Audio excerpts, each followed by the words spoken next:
झालं तरी ऐकायला नंतर करा.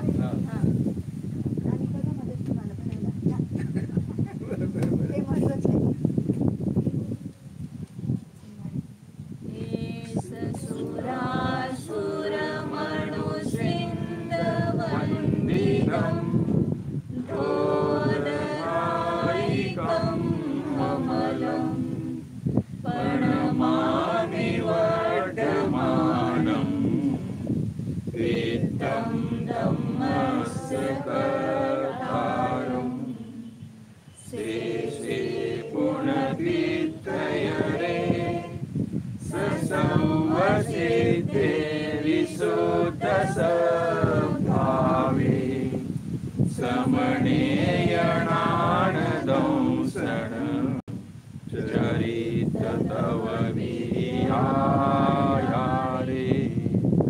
ते सौवे समगम समगम पतेगमेव पतेगम वन्दामि यवट्टन्ते अरहन्ते मानुषे कीर्ते अर्हन्ताणं सिद्धाणं दहनमो गणहराणम् अज्जावयवगाणं साहूणं चैव सौवेसिं तेसिं विशुद्धदंसण नानपहाण समं समासेज भुव संपयामि सम्मं जत्तो निवा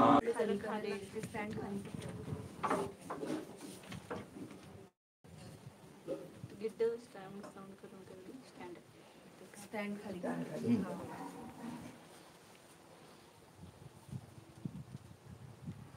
काढा फक्त इकडे.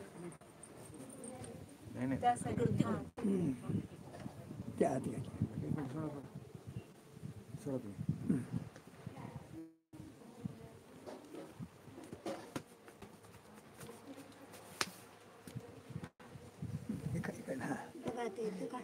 बस.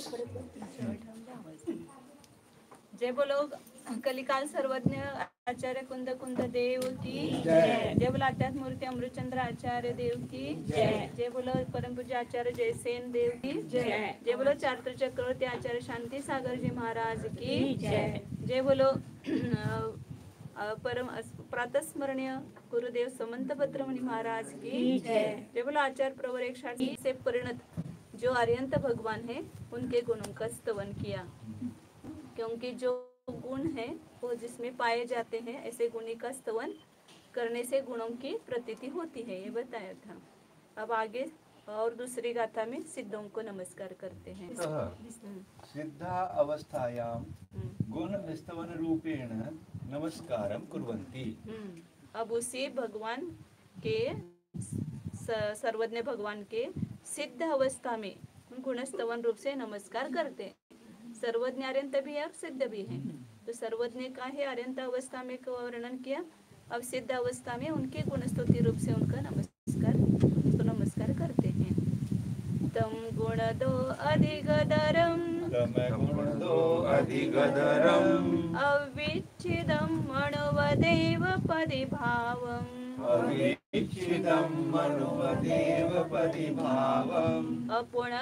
अपुणभावनिबद्धं प्रणमामि पुनो पुनो सिद्धं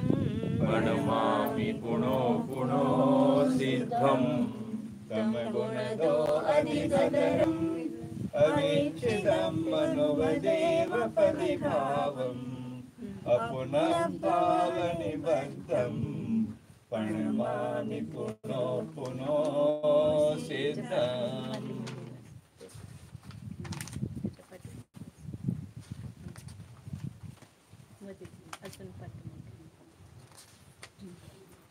ते गाता जास्त जास्तीत जास्त ते दिसतात. अजून काय पाठीमागे नाही त्यात आहे करते सावध. ठीक है. तम गुण दो अधिक धर्म, तम उस जो गुणों से अधिकतर है. क्योंकि जब अपन देखते हैं पंच परमेष्टि का स्वरूप, तो अरिहंत ने तो 4 घाती कर्म का नाश करके 4 अनंत चतुष्टय को प्रकट किया है, और सिद्धों ने 8 कर्मों का नाश करके 8 गुण प्रकट किए हैं. तो गुणों से अधिक कौन हो गए? अरिहंत से सिद्ध हो गए. तो इसलिए जो गुणों से अधिकतर है, मतलब अरिहंत से भी अधिक है. और कैसे हैं? अविच्छिदम मनुव देव पति भावम, जो मनुष्य और देव के पति भाव को, जिन्होंने अविच्छिद मतलब नहीं, 2 अर्थ किए इसमें. अविच्छिद मनुदेव पति भावम मतलब वहां पर अब सिद्ध है. अरिहंत अवस्था में तो स्वर्ग के देव वगैरह उनको नमस्कार करते थे,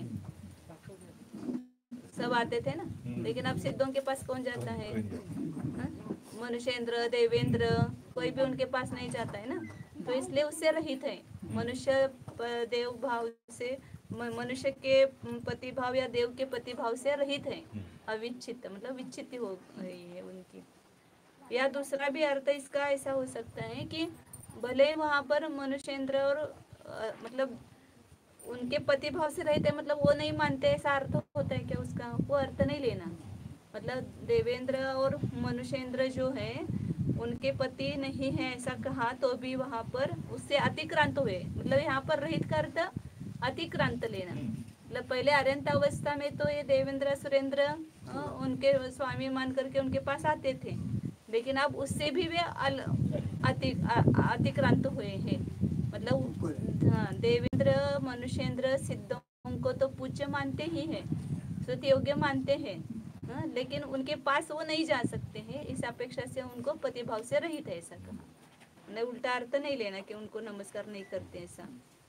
और कैसे दूसरा विषय, और इसका ही दूसरा अर्थ एक ऐसा हो सकता है, अविच्छिदम अलग लेकर के शीतल प्रसाद जी ने अर्थ किया है वो, कि सिद्ध भगवान अविच्छिद मतलब अविनाशी है, उनकी विच्छित नहीं होती है, नाश नहीं होता है. और मनुष्य और देव के प्रतिभाव को प्राप्त होते हैं. मतलब भले ही उनके पास नहीं आते हो, लेकिन मनुष्य और देव उनको उनको स्वामी मानते हैं अपना. इसलिए अलग अलग करना, ये एक तो दोनों को एक लेके अर्थ किया. अविच्छिद मनु पदे देव पति भाव मतलब मनुष्य और देवपति भाव से अतिक्रांत हुए हैं. और दूसरा अर्थ अविच्छिदम अलग विशेषण लगाना, और मनु व देव पति भाव में अलग विशेषण लगाना. अविच्छिद है मतलब उनकी कभी विच्छित्ति नहीं होती है, सिद्धों के अविनाशी है. और मनुष्य और देव के प्रतिभाव को प्राप्त हुए, स्वामी है. और कैसे है? अपुण भाव निबद्धम, अपुनर्भाव से संबद्ध है, मतलब मोक्ष से संबद्ध है, उनका जिनका मोक्ष के साथ संबंध हुआ है. ऐसे सिद्धम पुनो पुनो प्रणमामि, ऐसे सिद्धों को मैं पुनः पुनः नमस्कार करता हूँ. इसका अर्थ टीका से करते.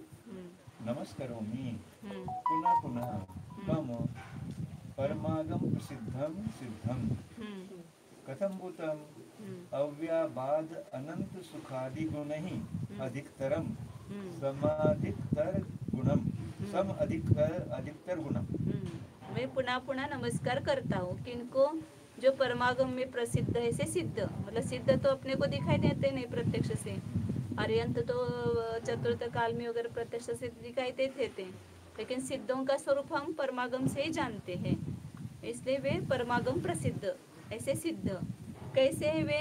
अव्याबाद अनंत सुखादि गुण ही अधिकतरम, सिद्धों अरिहंतों से अव्याबाद, अव्याबादत्व, अगुर्लघुत्व, सूक्ष्मत्व, अगुर्लघुत्व इन गुणों से अधिक है ना. तो अव्याबाद अनंत सुख आदि गुणों से अधिकतर है, समधिकतर गुण उनमें पाए जाते हैं. कथं भूतं पुनः कैसे है? यथा पूर्वम अरध अवस्थायां मनुज देवेंद्र आदयः समवशरणे समागत्य नमस्कुर्वन्ति तेन प्रभुत्वं भवति. तत् अतिक्रांतत्वात् अतिक्रांत मनुज देवपति भावम। जिस प्रकार पहले अरंत अवस्था में मनुष्येंद्र और देवेंद्र, चक्रवर्ती और देवेंद्र आदि समूह शरण में आकर के उनको नमस्कार करते थे, इसलिए प्रभुपना था अरंत अवस्था में। लेकिन जब वो सिद्ध बनते तब तद अतिक्रांतत्वात्, उससे वो अतिक्रांत हो गए। अब उनके पास नहीं आ सकते समूह शरण में आकर के, समूह शरण ही नहीं है वो तो सिद्धालय में गए, तो अब वहाँ उनके पास कैसे जा सकते हैं? इसलिए वहाँ पर ये स्वस्वामी संबंध कुछ भी नहीं है, इसलिए अतिक्रांत हो गए हैं। मनुष्य पति और देवपति के भाव से अतिक्रांत हुए हैं, किसी के स्वामी नहीं है वे। पुनश्च किम विशिष्टम द्रव्य क्षेत्रादि पंच प्रकार भवाद विलक्षण शुद्ध बुद्ध एक स्वभाव निज आत्म उपलम्ब लक्षण यह बद्ध निबद्धम इति भावः। और कैसे हैं? अपुनर्भाव मतलब जहाँ से पुनः उत्पत्ति नहीं होती। अपुनर्भाव मतलब मोक्ष। संसार में क्या हम हर भव में दूसरा भव धारण करते तो पुनर्भव है, लेकिन यहाँ पर पुनः आना नहीं है, इसलिए अपुनर्भाव मतलब मोक्ष। उससे निबद्ध है, उससे सहित है सिद्ध। मतलब सिद्धों ने अभी पहले संसार रूपी रमणी के साथ संबंध रखा था, अब मुक्ति रूपी रमणी के साथ संबंध है उनका। ये संस्कृति रमणी का जो तकलीफ थी वो सब छोड़ दी, इसलिए मतलब उसकी जो तकलीफ होती थी इसलिए उसको छोड़ करके मुक्ति रूपी रमणी के साथ उन्होंने अपना संबंध जोड़ लिया है। करते हैं ना, जैसे पत्नी है खराब है, बहुत तकलीफ देती है तो उसको क्या बोलते हैं, उसको डाइवोर्स कर देते हैं, तलाक दे देते हैं, और दूसरी पत्नी खोजते हैं, इससे कोई बढ़िया हो उसको खोजते हैं। तो अभी तक हमने संस्कृति रूपी रमणी के साथ इतने रममान हो गए हैं, उसकी तकलीफ होती है फिर भी हमें पता नहीं। लेकिन जिन लोगों को समझ में आ गया ये संस्कृति रूपी रमणी के साथ रहेंगे तो हमें रात दिन शुदा बाधा शीत उष्ण ये सभी 18 प्रकार के दोष ये सब तकलीफ देते हैं, इसलिए आप उसके साथ तलाक कर दो और मोक्ष रूपी लक्ष्मी के साथ संयमवर कर लो। तो इसलिए उसके लिए संयम धारण करते हैं और संयम धारण करके अरंत बन करके मोक्ष को प्राप्त होते हैं। इसलिए कैसे वे द्रव्य क्षेत्रादि पंच प्रकार भवात विलक्षण हमेशा। कौन? मोक्ष। मोक्ष क्या विशेषण दिया वो? मोक्ष में द्रव्य क्षेत्र काल भव भाव ये 5 प्रकार का परिवर्तन नहीं है, उससे विलक्षण है। और शुद्ध बुद्ध एक स्वभाव निजात्मोपलम्ब लक्षण। उसका मोक्ष का लक्षण क्या है? मोक्ष मतलब अपने को लगता है कि कोई ऐसी जगह है, कोई ऐसी अलग ही परिस्थिति प्राप्त होगी, अलग ही वस्तु प्राप्त होगी।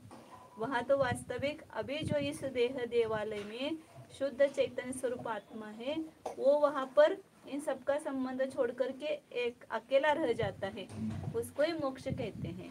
इसलिए शुद्ध बुद्ध एक स्वभाव ऐसा जो निजात्मा है उसकी प्राप्ति जिसका लक्षण है, ऐसा जो यह मोक्ष है तस्य अधीनत्वात्, अब उस मुक्ति रूपी लक्ष्मी के अधीन हो गए हैं। वो जैसा कहेगी वैसा रहेंगे, वो कभी छोड़ेगी नहीं उनको। तो वो वहीं पर रमान हो गए सिद्धालय में जाकर के, तो उसके अधीन होने से अपुनर्भाव निबद्धम, इसलिए अपुनर्भाव से निबद्ध है इति भावः। एवं नमस्कार मुख्यत्वेन गाथा द्वयं गतम्। इस प्रकार नमस्कार की मुख्यता से 2 गाथाएं गई। इति एक आर्यंत को नमस्कार किया, एक सिद्ध को नमस्कार किया। इति गाथा अष्टकेन पंचम स्थलम ज्ञातव्यम्। 8वें स्थल 5वें स्थल में 8 गाथाओं के द्वारा एक प्रकरण पूरा हुआ। अब आगे अष्टादश गाथा भी ही स्थल पंचकेन सुख प्रपंच नाम अंतर अधिकार गतः। 2 बताए थे ज्ञान प्रपंच सुख प्रपंच, तो 18 गाथाओं के द्वारा और 5 स्थलों के द्वारा सुख प्रपंच नामक अंतराधिकार पूरा हुआ। इति पूर्वोक्त प्रकार। अब पहले से शुरू से लेकर के अभी तक पूरा बताएंगे क्या क्या बताया तो संक्षेप में बताते हैं। रिवीजन उपसंहार आपको याद दिलाते हैं। इति पूर्वोक्त प्रकारेण, क्योंकि हम भूल जाते हैं ना। विस्मरणशीलत्वं वत्सस्य। क्या क्या पढ़ा कल का याद नहीं। इति पूर्वक प्रकारेण एष सुरासुर इत्यादि चतुर्दश गाथाभिः पीठिका गता। तदनन्तरं सप्तगाथाभिः सामान्य सर्वज्ञ सिद्धिः। तदनन्तरं त्रयस्त्रिंश गाथाभिः ज्ञान प्रपंचः।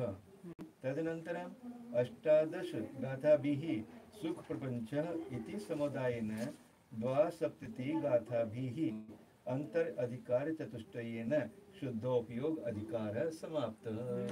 पहले अधिकार में दो ही अधिकार किए जयसेनाचार्य ने, एक शुद्धोपयोग अधिकार और आगे आने वाली 4 कंडिका बताए, कंडिका चतुष्टय ऐसे दिया है। तो ये शुद्धोपयोग अधिकार में मतलब 72 गाथा हुई। उनकी अमृतचंद्राचार्य के पे 68 गाथा हुई, लेकिन इनमें 4 गाथा ज्यादा की है, तो इसलिए 68 गाथा 72 गाथाओं के द्वारा ही पहला अधिकार हुआ। उसमें पहले शुरू से मंगलाचरण से लेकर के 14 गाथा तक पीठिका थी, पीठिका गई। फिर उसके बाद में 7 गाथाओं के द्वारा सामान्य सर्वज्ञ की सिद्धि की, सर्वज्ञ की इसको कहते हैं, स्वयंभू वगैरह। उसके बाद 33 गाथाओं के द्वारा ज्ञान प्रपंचाधिकार है, इंद्रिय ज्ञान और अतीन्द्रिय ज्ञान की सिद्धि की है। तदनंतरम उसके बाद 18 गाथाओं के द्वारा सुख प्रपंच, सुख का स्वरूप बताया। ये जो अतीन्द्रिय ज्ञान है वही सुख का कारण है, और उस सुख का वर्णन किया। और इंद्रिय सुख जो है, इंद्रिय ज्ञान इंद्रिय सुख का कारण है। इस प्रकार समुदाय रूप से 72 गाथाओं के द्वारा 4 अंतराधिकारों से यह शुद्धोपयोग अधिकार समाप्त हुआ। अब इसके आगे क्या कहते हैं वो बाद में पढ़ेंगे, पहले अमृतचंद्राचार्य। ये अभी हमारा चलेगा 69। हाँ 69 चलेगी अभी। हाँ, शुभ परिणाम अधिकार। अथ शुभ परिणाम अधिकार प्रारंभ। या ज्ञान प्रपंच आनंद प्रपंच नाम देता ना, अभी इसका नाम शुभ परिणाम अधिकार है, आगे के अधिकार का नाम। अथ इंद्रिय सुख स्वरूप विचारम उपक्रम मान मौपमानः तत् साधन स्वरूपम उपन्यस्यति। तो अथ अब इंद्रिय सुख वर्णन, इंद्रिय सुख का चल रहा था ना, तो इंद्रिय सुख के स्वरूप का विचार प्रारंभ करते हुए, मतलब उसका प्रकरण चल रहा है। तो आचार्य इंद्रिय सुख मिलेगा कहाँ से? लोगों को इंद्रिय सुख चाहिए ना, लेकिन इंद्रिय सुख का कारण क्या है वो भी पता नहीं है। हमें इंद्रिय सुख का कारण क्या लगता है कि सब हम धन कमाते हैं, ये कमाते हैं, तो इसी से मुझे इंद्रिय सुख मिलेगा, विषयों से मिलेगा। लेकिन वो विषयों की प्राप्ति या अनुकूलता भी कैसे प्राप्त होगी? तो उसके साधन स्वरूप क्या है, इंद्रिय सुख का साधन क्या है, उसका स्वरूप यहाँ बताते हैं। शुभोपयोग उस इंद्रिय सुख का कारण है ना, तो शुभोपयोग का वर्णन करते हैं आगे। ये भी मतलब सुख के लिए भी शुभोपयोग करना चाहिए, ये भी पता नहीं लोगों को। पाप करते हैं और मुझे इंद्रिय सुख चाहिए, कैसे सुख मिलेगा? आप पीछे का पुण्य थोड़ा है संचित तो मिल रहा है, लेकिन वो नष्ट होने के बाद अभी शुभोपयोग किया नहीं, पुनः पुण्य कमाए नहीं, तो पुनः क्या होगा? दुख में ही दुख को ही प्राप्त होगा। शुभोपयोग का स्वरूप बताते हैं। देवद जदि गुरु पूजा, देवद जदि गुरु पूजा, सुचेव दानं मिवासु शीलेषु, सुचेव दानं मिवासु शीलेषु, उपवासादि सुरतो, उपवासादि सुरतो, सो गप्पगो अप्पा, सो गप्पगो अप्पा, देवद जदि गुरु पूजा, सुचेव दानं मिवासु शीलेषु, उपवासादि सुरतो, सुहो गप्पगो अप्पा। देवद, देवद मतलब देवता, देवता मतलब देव। कोश निकाल करके आप देखेंगे तो देवता का अर्थ देव है। देवता मतलब देवी नहीं करना। अपन अपने को क्या लगता है देवता, भैया देवता देखो, खुद खुद आचार्य ने देवता को नमस्कार करने के लिए कहा, ऐसे लोग निकालेंगे। तो देवता करता कोई स्त्रीलिंग वाचक देव देवी शब्द नहीं लेना, देवता मतलब देव होता है, मतलब अरिहंत सिद्ध ये देव लेना। यदि है ना, मतलब यति, और मतलब सामान्य सो भी यति आएंगे इसमें साधु, और गुरु मतलब जो अपने दीक्षा देने वाले वगैरह जो होते हैं विशेष, वो उनको गुरु कहा। तो देवता, यति और गुरु इनकी पूजाओं में चेव दान में व सुशीलेसु या सुशील में, उपवासादिसु उपवासादिक में, रत्तो अप्पा रत जो आत्मा है वह सुहो ओगप्पगो, वह शुभोपयोगात्मक है। मतलब ये शुभोपयोग भी किसकी परिणति है? आत्मा की परिणति है ना। शुभोपयोग हम किसको मानते हैं? चलो अष्टद्रव्य से पूजन किया तो हमारा शुभोपयोग हो गया, ऐसा नहीं है। 8 द्रव्य से आपने वो एक आपका उपयोग उधर लगने के लिए उसका अवलंबन लिया है, क्योंकि अब रसोई करते हुए शुभ उपयोग नहीं होता है, उपयोग उधर रहता है। रसोई करते हम कितना भी हम सोचते हैं कि रसोई करते करते कुछ सुनेंगे, लेकिन वो उधर टेप चलता रहता है और हमारा दिमाग किस में चलता है? वहाँ कमरे में बैठ करके आप सुनते थे, कुछ सुनते थे क्या? उपयोग वहाँ रहता ही नहीं है, उपयोग अपना काम करने में लगता है। इसलिए अपने उपयोग को वहाँ से समेटने के लिए हम मंदिर गए, पूजा की सामग्री ली, अष्टद्रव्य का आधार लिया और अपने उपयोग को उसमें लगाने के लिए ही ये सब अवलंबन लिया। फिर सब किया, क्रिया की और हमने माना कि हमने पूजा कर दी। तो उतने क्रिया से पूजा नहीं होती है। पूजा ये जीव का भाव है। पूजा क्या है? बाहर की क्रिया को नहीं कहते हैं। नमस्कार भी जीव का भाव है। जो भी अपन शुभोपयोगात्मक भी क्रिया करो तो वहां पर भी क्रिया को शुभोपयोग नहीं कहते हैं। क्रिया करते समय जो आत्मा का परिणाम जिसमें लगा हुआ है, वही आत्मा का परिणाम होगा, वह शुभोपयोग होगा। यदि हमारा उनके गुणों में अनुराग है, अनंत की पूजा, देवशास्त्र गुरु की पूजा करे, देव का वर्णन सुन रहे, पढ़ रहे हैं और हमारा चित्त दूसरी जगह है, उपयोग दूसरी जगह गया है, तो शुभोपयोग नहीं कहलाएगा। क्रिया तो शुभ हुई लेकिन उपयोग शुभ नहीं हुआ। वहाँ पर उपयोग आपका शुभ उपयोग हो सकता है, क्योंकि पुत्र का चिंतन कर रहे हैं, पति का चिंतन कर रहे हैं और घर में क्या करना है, क्या सामान लाना है, इसका विचार कर रहे हो, तो उपयोग कहाँ गया? अशुभ में गया। इसलिए आचरण शब्द रखा है रक्तो अप्पा, उसमें रक्त आत्मा, उसमें जो राग जिसका उत्पन्न हो गया है, किसमें? देवता, यति, गुरु आदि की पूजा करने में जो राग है। इसलिए अरिहंतादि के गुणों पर प्रीति करना, प्रीति रूप जो जीव का परिणाम है, उसको शुभोपयोग कहते हैं। मैं हमेशा कहती हूँ कि सब शुभोपयोग को है कहने में तो लगे हैं, लेकिन शुभोपयोग करना भी बहुत मुश्किल है। शुभोपयोग भी क्वचित कदाचित होता है। जीव को 1 घंटा पूजा कर रहे हो, उसमें शुभोपयोग रूप परिणाम कितने समय होंगे? कम ही समय होंगे, क्योंकि पुण्य का बंध का काल कम है और पाप प्रकृतियों के बंध का काल ज्यादा है। तो उससे ही हमें यह पता चलता है कि हमारा उपयोग इतना चंचल है कि बार बार दूसरी तरफ दौड़ता है। तो यह इसलिए आचरण का कि उसमें रक्त जो आत्मा है, प्रीति उत्पन्न होने के लिए क्या करना चाहिए? उनकी जिनकी पूजा करते हैं उनके गुणों को पहले जानना आवश्यक है। उसके बिना आपका उसमें अनुराग नहीं उत्पन्न होगा, शुभ उपयोग नहीं होगा। अरिहंत के गुण ही पता नहीं है, कैसे हो अनुराग होगा? गुणों के प्रति अनुराग, उसको शुभोपयोग कहा है।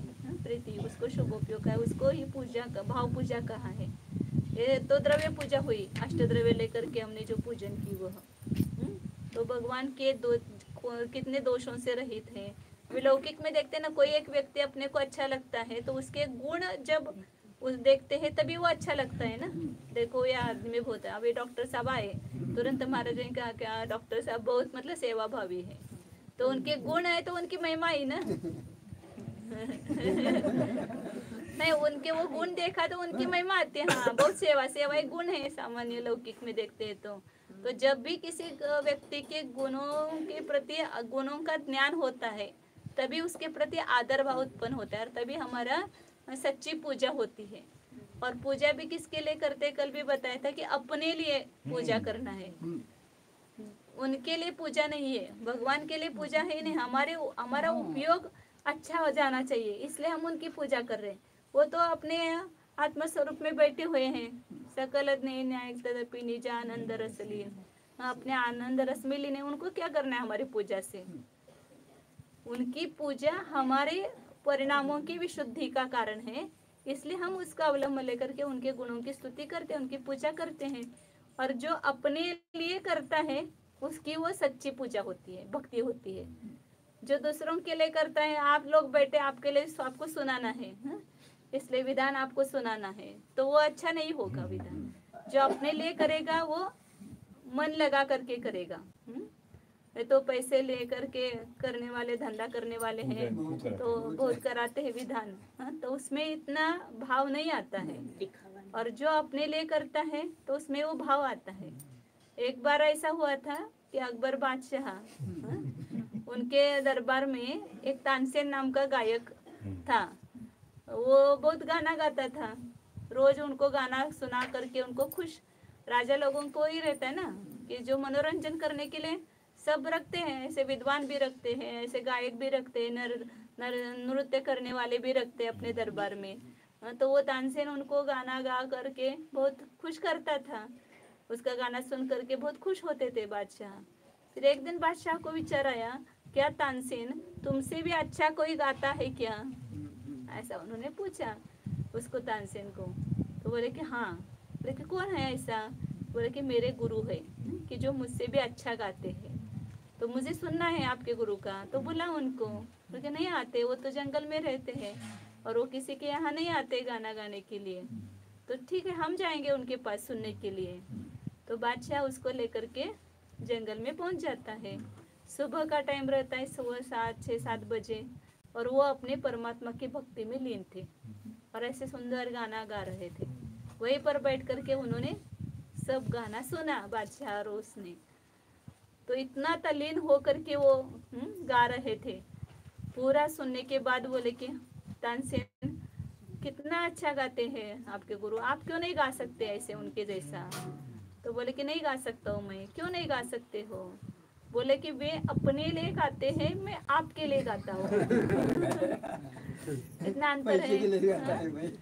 मैं, वो तो अपने लिए भगवान की स्तुति करे, उनको कोई पैसे से इससे मतलब नहीं है, और मैं आपको सुनाने के लिए गा रहा हूँ। तो दोनों में बहुत अंतर है, इसलिए मैं वैसा भावपूर्ण गाना नहीं गा सकता हूँ। तो ये भगवान की स्तुति जा करके हम मंदिर में सुनाते, किसको सुनाते हैं? भगवान को सुनाते हैं। अपने को सुनना है, हम जो बोल रहे हैं ना उसको अपने कानों से सुना। एक बार मुझे ऐसा होता था कि नमोकार मंत्र में अपना उपयोग लगता ही नहीं है। तो मैंने पढ़ा था पुस्तक में, कहीं किसी ने बताया था कि वो जो आप बोल रहे हो आप खुद सुनो, तो वो आपका उपयोग उसमें लगेगा।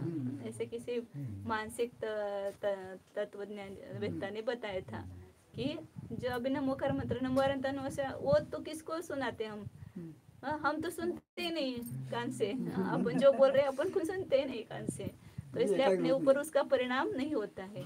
तो हर जो बोल रहे हैं वो बोल स्वयं को सुनाने के लिए हम बोल रहे हैं, भगवान के लिए नहीं, या अन्य भक्तों के लिए नहीं गाना है।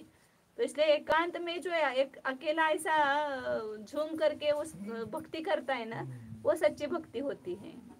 और कभी कभी ऐसा होता है कि हम मंदिर में ऐसे शांति से और ऐसे बैठे हुए गा रहे हैं, कोई आ जाता है तो एकदम ऐसा दिखाते हैं कि दूसरों को ऐसा लगे कि कितना अच्छी पूजा कर रहा है, कितना अच्छा गा रहा है। ऐसा दिखावा नहीं होना चाहिए भक्ति में या पूजा में। वो भक्ति और पूजा सच्ची अपने दिल से होना चाहिए और अपने लिए होना चाहिए। इसलिए तो वो शुभोपयोग होगा। उनके गुणों प्रति अनुराग करके हम भक्ति करेंगे तो वो सच्चा शुभोपयोग कहाँ। पूज्य पुरुषों के गुणों में उपयोग को भीगना चाहिए, उपयोग भीगना चाहिए उसमें, तो वो सच्चा होगा। दूसरा बताए दान में, दान में जो रक्त आत्मा है, दान भी दे रहे हैं। 4 प्रकार का दान है, मुनिराजों को दान दे रहे हैं। वो भी किसके लिए देना है? मुनिराजों पर उपकार करने के लिए। दान में हमारा अनुराग है, क्योंकि मुनिराजों को हम आहार देंगे तो उनसे हमें धर्मोपदेश का लाभ मिलेगा, उस निमित्त से उनका सानिध्य मिलेगा। और उनका प्रभाव अपने आत्मा पर अपने आप होता है। तो इसलिए उनका सानिध्य अपने को प्राप्त होता है और उनसे अपने को आत्मा के हित की बात सुनने को मिलती है। इसलिए उन्हें उनको आहार दान करना चाहिए, ऐसा कहा। औषध दान करना, अभय दान देना, ज्ञान दान। इस दान में कैसा होना चाहिए? भीगा हुआ मन होना चाहिए। दान देते समय भी दाता इसके गुण बताए ना, देने वाले की भक्ति, श्रद्धा, संतोष, मत्सर रहित होना चाहिए, निर्लोभी। इस प्रकार के गुण हो तो ही वह सच्चा दातार है। तो दान में जो रक्त आत्मा है, नाम सिद्धि यश ख्याति पूजा लाभ के लिए नहीं, हमारे हम इतना देंगे हमारे पार्टी लगा दो वहां पर, तो उस नाम के लिए नहीं देना है। जहाँ पर आवश्यकता दिखती है और जिससे धर्म की प्रभाव न होती है वहां पर दान देना चाहिए। अपने नाम के लिए लेना कि 13 प्रकार का चारित्र मुनियों का शील है और 12 प्रकार का व्रत ये श्रावकों का शील है। 5 अनुव्रत, 4 शिक्षा व्रत और 3 गुण व्रत। तो उसमें भी अपना आत्मा कैसा चाहिए? नियम लिया है, कैसे भी निभाना, वो शुभ उपयोग नहीं है। व्रत लेने के बाद उस व्रत के प्रति आदर भाव से उसका पालन करना। तो उस सुशील में रक्त आत्मा सब जगह लगाना, वह शुभ उपयोग स्वरूप है। उपवासादिसु रत्तो, उपवासादिक तप है, अनशनादिक जो बताया है उसमें भी भावपूर्वक करना। उपवास रूढ़ी मात्र नहीं करना या दूसरों को दिखावा मात्र नहीं करना, उससे अपने आत्मा का उपयोग अच्छा रहता है, विशुद्ध होती है परिणाम की। इसलिए उपवास आदि में जो लीन आत्मा है वह शुभोपयोग स्वरूप है। मतलब शुभोपयोग आत्मा से बाहर नहीं है, आत्मा ही उस परिणाम रूप से परिणमित होता है। इसलिए शुभोपयोग स्वरूप ऐसा उसका विशेषण दिया आत्मा का। अशुभोपयोग स्वरूप भी आत्मा ही परिणमित होता है, शुभोपयोग स्वरूप भी आत्मा ही परिणमित होता है, शुद्धोपयोग स्वरूप भी आत्मा की ही परिणति है। इसलिए पहले बताया था ना, जे परिणमदि जैन दवम तत्कालं तम यत्ति पण्णतम तम्मा धम्म परिणदो आदा धम्मो मुनि यवो। और जीवो सुहो असुहो, जब शुभ और अशुभ रूप से परिणमित होता है तो आत्मा ही शुभ और अशुभ रूप होता है। तो इसलिए कहा कि वह शुभोपयोग स्वरूप आत्मा है। और ये शुभोपयोग स्वरूप आत्मा जब होता है तब पुण्य का बंध होता है और पुण्य का उदय आने पर इंद्रिय सुख की प्राप्ति होती है। इसलिए इंद्रिय सुख भी कैसे प्राप्त करना है अपने को पता नहीं है। लौकिक सुख की भी वांछा है तो उसका मार्ग यही है, सच्चे देव शास्त्र गुरु की भक्ति करो, दान करो, पूजा करो, उपवास आदि में लीन हो। हम शुभोपयोग करेंगे नहीं, मंदिर का दर्शन नहीं करेंगे, भगवान का दर्शन नहीं करेंगे और इधर चाहते कि हमें बड़ी बड़ी सुविधाएं प्राप्त हो, तो कैसे होगा? पाप का भी संक्रमण नहीं होगा। जब हम इन शुभोपयोग में रक्त होंगे तो वहां पर पाप का संक्रमण होकर के पुण्य रूप से परिणमित होकर के वहां पर सब अनुकूलताएं प्राप्त होगी। इसलिए अपन कितनी बार अनुभव करके भी देखते, कोई संकट आता है और हम चल रहा है किती वाजले गमाला उशीरच चालू 2:53 एवढं टीका 35 मिनिटं झाली. टीका करते यदा अयम आत्मा दुःखस्य साधनीभूताम् द्वेष रूपाम इंद्रिय अर्थ अनुराग रूपाम च अशुभ उपयोग भूमिकाम अतिक्राम्य देव गुरु यति पूजा दान शील उपवास प्रीति लक्षणम धर्मानुरागम अंगीकरोति तदा इंद्रिय सुखस्य साधनीभूताम शुभोपयोग भूमिकाम अधिरूढ़ अभिलप्येत। यदा अयम आत्मा, अयम आत्मा मतलब कौन? यह आत्मा क्या है? देखो, द्वेष रूपम और इंद्रिय अर्थ अनुराग रूपम च अशुभोपयोग भूमिका। अशुभोपयोग की भूमिका जो है वह दुख का साधन। तो अशुभोपयोग 2 प्रकार से बताया।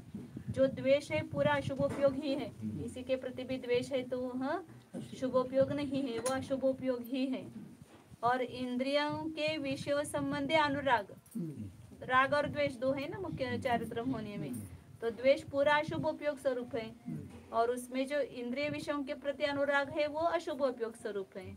और देवशास्त्र गुरु आदि के राग रूप जो है वह शुभ उपयोग है। राग में 2 भेद किए, शुभ और अशुभ। द्वेष में दो भेद नहीं किए, शुभ और अशुभ। तो पूरा द्वेष अशुभ ही है। तो इसलिए अशुभोपयोग की भूमिका जो है ये द्वेष रूप और पर इंद्रियों के विषयों के अनुराग, मतलब जो जो हमारे इंद्रियों के विषय प्रति उपयोग जाता है तो समझना हमारा अशुभ उपयोग है। ये मुझे खाना है, ये मुझे पीना है, ये मुझे ऐसे ओढ़ना है, तो वो सब अशुभ उपयोग की कोटि में आ जाएगा। और उसका अतिक्रमण करके, अशुभ उपयोग का क्या करना पड़ेगा? अतिक्रमण करके।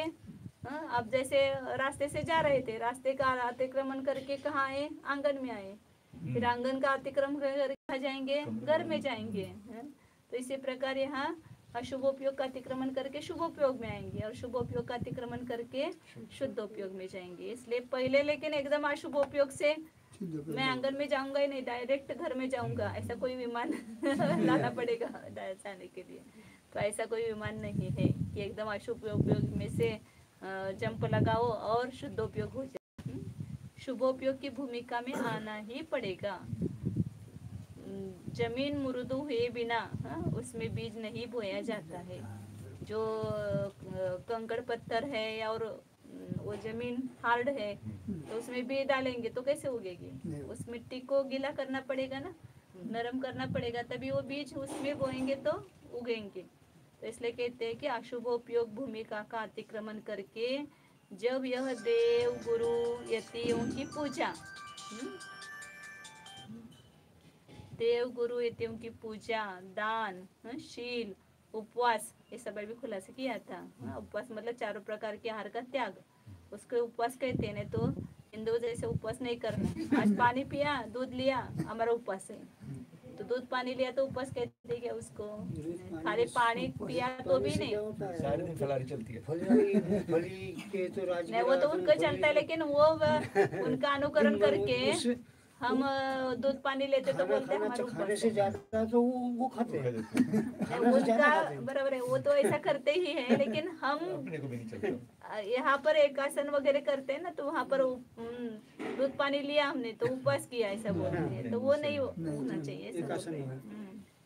तो उपवास मतलब चारों प्रकार के आहार का त्याग। उपवास में प्रीति होनी चाहिए सब में। ये जिसका लक्षण है वह धर्मानुरागम अंगीकरोति। जब यह आत्मा उस धर्मानुराग का अंगीकार करता है तदा इंद्रिय सुखस्य साधनी भूताम। इंद्रिय सुख की साधन भूत कौन है? शुभोपयोग भूमिका। कितना करते शुभोपयोग? इतना इंद्रिय सुख चाहते लेकिन शुभोपयोग कितना करते हैं? कुछ भी नहीं करते हैं।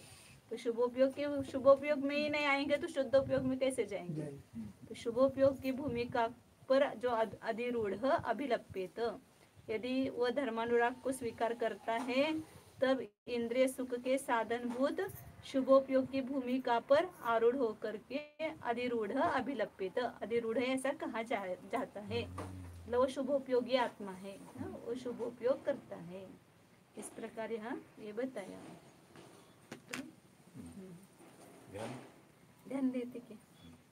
ये जैसे नाचार्य के कल पढ़ेंगे क्योंकि उनमें बहुत उत्थानी का पढ़ी है उसमें, इसलिए उसको कल ही ले लें। मैं अभी गलत विचार कर रहा हूँ हाँ, और मैंने आत्मानुभूति ली तो उसमें शुभ उपयोग कहाँ हुआ?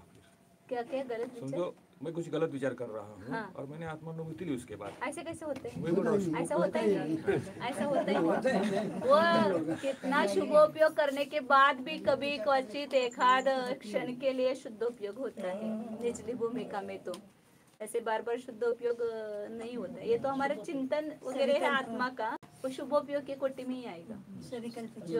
जो भी सविकल्प रूप से चिंतन कर रहे हैं ना उसको शुभोपयोग कहे, लेकिन वो शुद्धोपयोग के सन्मुख ऐसा विचार है।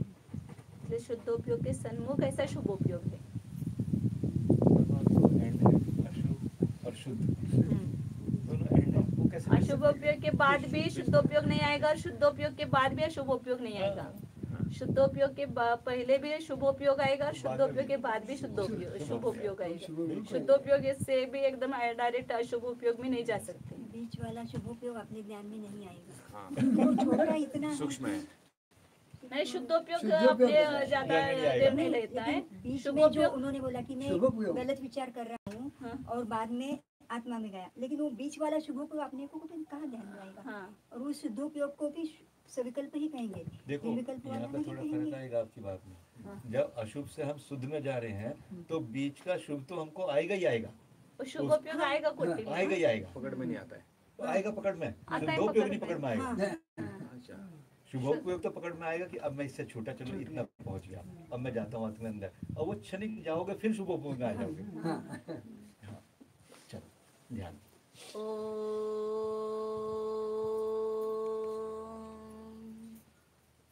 जानिए यह मैं शुद्ध चैतन्यमय जीव ही हूँ, ज्ञान व आनंद स्वरूप हूँ। देखिए अपने को, भीतर जाइए, भीतर उपयोग को ले जाइए। उपयोग को हम जहाँ चाहते हैं वहाँ लगा सकते हैं। दूर दूर तक की वस्तुओं का यह उपयोग विचार करता है तो वहाँ पर भी चला जाता है। तो यहाँ पर तो पास ही वस्तु है, उस पास की वस्तु का ही विचार करना है। इस शरीर रूपी देवालय में ही ये भगवान आत्मा विराजमान है, वहाँ तक ले जाइए उपयोग को, सूक्ष्म कीजिए उपयोग को, स्थूल दृष्टि से नहीं। उपयोग को सूक्ष्म करके देखिए, भीतर एक अचिंत्य शक्ति स्वरूप चैतन्य वस्तु विराजमान है। ये चैतन्य वस्तु के कारण ही तो ये उपयोग हो रहा है। उपयोग किसमें है? इस चैतन्य वस्तु में ही है। चैतन्य वस्तु ही उपयोगात्मक वस्तु है। या शुभ उपयोग, शुभ उपयोग किसमें चल रहा है? इस चैतन्य वस्तु में ही चल रहा है। तो अब ऐसे तर्क के माध्यम से उसको जान करके अब स्वसंवेदन प्रत्यक्ष से उस उपयोग स्वरूप आत्मा को जानने का प्रयास कीजिए। मैं हूँ ही, मैं चैतन्यमय ही हूँ।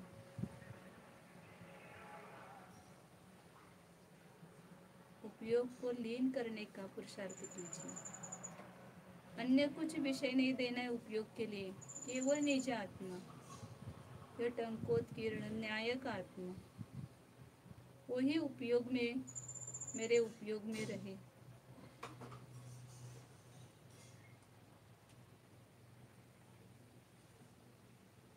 ज्ञान का ज्ञेय शब्द नहीं, ज्ञान का ज्ञेय वाच्यभूत वस्तु है। उस वस्तु को जानिए तो सच्चा यथार्थ ज्ञान होगा। आत्मा, इन आत्मा शब्द का वाच्य कौन है? इस शरीर में जो अनादि अनंत एक अखंड स्वरूप ज्ञानादि अनंत गुणों का पिंड है, अमूर्तिक असंख्यात प्रदेशों का पुंज है, ऐसी यह वस्तु आत्मा शब्द का वाच्य है। उसको जानिए, उसको मय रूप से अनुभव कीजिए। यही मैं हूँ जिसमें उपयोग हो रहा है। देखिए भीतर सर्वत्र अपने उपयोग को लगा करके देखिए। जहाँ पर भी मैं उपयोग लगाता हूँ वहाँ चैतन्य ही प्रतिभासित होता है। पाँव के अंगूठी में देखो, है कि नहीं ये चैतन्य? हाँ, तुरंत हमने देख लिया, जान लिया। शरीर के संपूर्ण भागों में अपने उपयोग को लगाकर देखिए तो वहाँ पर चैतन्य ही प्रतिभासित होता है। ये अखंड चैतन्य ही मैं हूँ, अनादि अनंत चैतन्य ही मैं हूँ।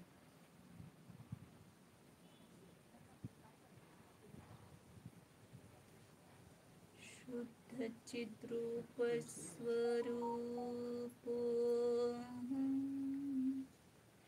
ज्ञानानंद स्वरूपो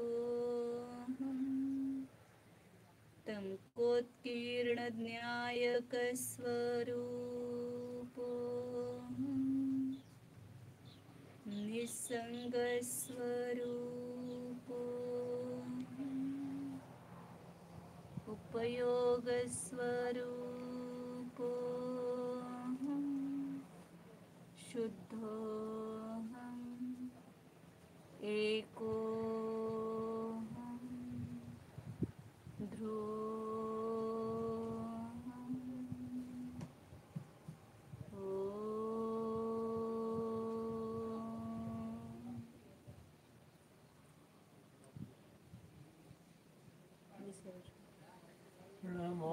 अरिहन्ताणं नमो सिद्धाणं नमो आयर्याणं नमो वज्रायाणं नमो लोये सवसापूर्णं नमो अरिहन्ताणं नमो सिद्धाणं